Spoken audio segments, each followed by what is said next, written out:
Hello, friends. After we finish eating, playing, or drawing, there is still one super fun thing to do. We have to tidy up and keep our space clean and safe. Remember, a clean space is a safe and happy place.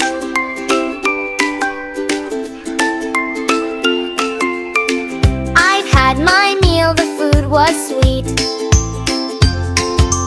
Now I clear my plate to keep things neat. Spoons and cups go in their place.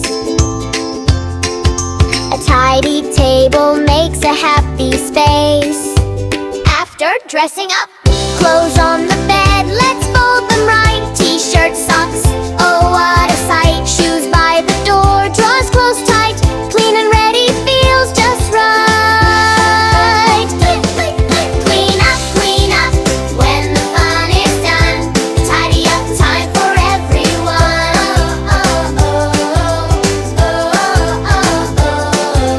Crayons rolling, toys on the floor. Let's pack them neatly, 1, 2, 4. Blocks in the box, dolls on the chair.